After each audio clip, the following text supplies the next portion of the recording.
No doubt. I dissent. I dissent from much of what I've heard in this conference.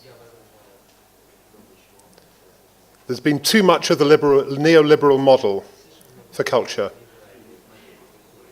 Many of the major museums that we've seen discussed today are actually global brands which have the clothes of social engagement. Diolch yn fawr for inviting me. Thank you very much for inviting me. First, creativity. Creativity is as natural as breathing. It's not a technology. It's not a discipline, much though those can contribute to it. Creativity is what we are born with as a capability, and it's what we can use for good or for evil. Creativity should be in the service of society. Question: how can we be a creative part of the living world? Culture. Creativity has cultural roots. When those cultural roots are lost, creativity dies. If we care about the creative industries, but not about society, we die. Inequality. The United Kingdom is the second most unequal society in the developed world. We are not really talking about that. Why did Hull have to wait to 2017 before it could be invested in as a city of culture? Why did V&A Dundee go to Dundee? Because it was an impoverished city and had been for decades. Why was it that it was a London National Museum that was funded by the Scottish government to be established in Scotland? Were there not enough people with design skills in Scotland? Were there not collections? This is an act of colonialism. Derry, Londonderry, another impoverished city, city of culture. Coventry, another poor city, relatively speaking, city of culture. Can you see the pattern? The pattern is deep inequality, deep injustice, a London-centric society, an English-centric society, and one in which the other cultures are not given sufficient voice. 15 minutes is not enough for that. Aldous Huxley said, "People will come to love their oppression, to adore the technologies that undo their capabilities to think." That was in 1985. Quoted in, but actually written even before then. 90% of what we tell you we do in the United Kingdom is in response to the failure of the state. The United Kingdom, look at Brexit, is a semi-failed state. Part of the reason for its failure is its over-devotion to neoliberalism. It actually has 4 governments. That's not come through at all significantly. You see United Kingdom HM government there. They control the armed forces, international affairs, the media, and generally speaking, tourism as well. What we haven't talked about enough is that the 4 governments, Wales, Scotland, Northern Ireland, and England, each have control of culture, education, health, civil life. Therefore, very often, the international image that you get of the United Kingdom is actually the English model, not the distributed model that's the reality of governments in the UK. When you see the Union Jack, by and large, you see England. There is no UK unless I say. The UK does not speak for us unless we agree to that. It's important these things are stated honestly. How can you relate to us as a nation or a set of nations if you're not aware of the distinctions and the rights of different parts? So this talk is about not UK, And the not UK is as modern as any of the technologies or the other things we've seen. Now I'm going to move to here. We've been talking over there. Can you hear me? Okay. This is Wales. I should say, I was born in Ireland. My family was scarred 100 years ago by the Irish Civil War, and my parents took me from Ireland to England so that I and my brothers would grow up outside that world. I went to university in Scotland. I studied Irish history. I worked for most of my life in education and community development, in schools and then in museums, and now I'm a director in Wales. So I've lived in all 4 countries. I am a mongrel, a street dog. We have legislation in Wales that none of the other countries have. Future Generations Act, this is the Commissioner. Every piece of legislation and public policy and public action in Wales is now to be tested against its impact for the next generation. It's built very heavily on consultation.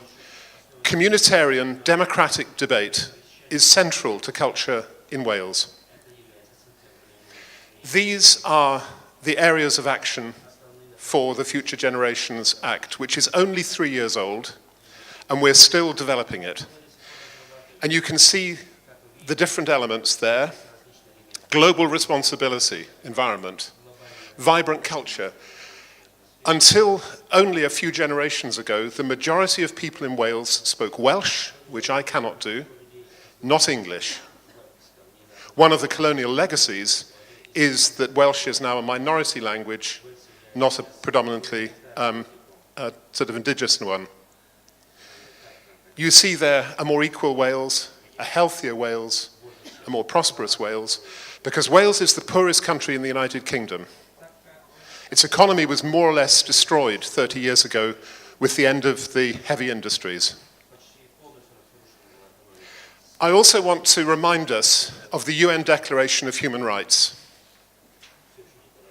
Everyone has the right freely to participate in the cultural life of the community, the arts, and to share in scientific advancement and its benefits. That is a right that belongs to every citizen of every nation that signed up to that declaration. Why do we not speak more about cultural rights? In Wales we do. By and large in England they don't. In Wales we do. And we see that as cultural representation. People should be able to represent themselves, not be represented by others. And that includes not being represented by the UK government on occasion. They should be able to participate, not just to experience. And they should have agency over the culture that they are part of. And the exercise of these rights depends to a significant degree on the behavior of cultural organizations like my museum. The state cannot deliver cultural rights, we can. And through participation, people learn that they have rights. There's no point in telling people they have rights and then delivering through the old top-down model. If we encourage participation, we are speaking about rights. This is a very old saying: a fox knows many things, a hedgehog knows one big thing. For culture, what is the one big thing we should know? William Morris, you may know as a designer. The V&A indeed brands and sells many products with William Morris's designs on. But what he said was fundamental is the education of desire. The wish to enhance the quality of our lives through the quality of our environment, our homes, our streets. It's actually the learning and the creativity and the pleasure that define the quality of a museum and define the quality of a society. Raymond Williams, a great Welsh thinker who died about 40 years ago. All people have culture. It's not elitist. Culture is ordinary. That was one of Raymond Williams's great thoughts. Culture is ordinary. It's something we all carry within us. And he says culture is ordinary in every society and in every mind. You must judge for yourself whether that's true for your societies, but that is what he said. The Welsh model. St Fagans, Museum of History for Wales, just reopened a few weeks ago. It's an open-air museum. I have to be quick on here. It's an open-air museum originally. In the last few years, we've moved from the passive engagement through to participatory engagement. Everything in the museum has been done in deep and wide consultation with community groups all over Wales. This is the process of building a national museum. And I know that's true for no other national museum in the UK. It is true for many local museums in the UK. We have to be aware of the differences. And also challenge the claims of those large national museums in London who talk about participation, but keep it in a box. We're also about strengthening community skills. We are as healthy as a museum as the communities are healthy. And many of our communities are in deep suffering at the moment. We have involved 2,700 volunteers, many of them with drug, alcohol, homelessness issues. We've involved 15 artists and we've created 8 apprenticeships, but we've involved 80,000 children in schools in the development of the new museum. We've involved 120,000 participating in events programs as part of the development of the new museum. This is on a scale which goes far, far greater than any other national museum in the UK. Beyond question. Why is that? Gweithdy, workshop space. This is designed to remind people that in the 21st century, making the use of our hands is as important to our intelligence as any other use of our minds. Our bodies are our intelligence. This is the building. And then finally there, another building. This is the recreation of the 13th century Great Hall of the Princes of Gwynedd. In the 13th century, the English invaded Wales and conquered it. There never has been a democratic agreement that Wales should be part of the United Kingdom. So what is the Welsh way of doing things? The Welsh way of doing things is democratic, consultative, community-based, communitarian, and dissenting, socially based. And I hope there'll be a chance for us to discuss the different UK models we have. Diolch yn fawr. Thank you very much.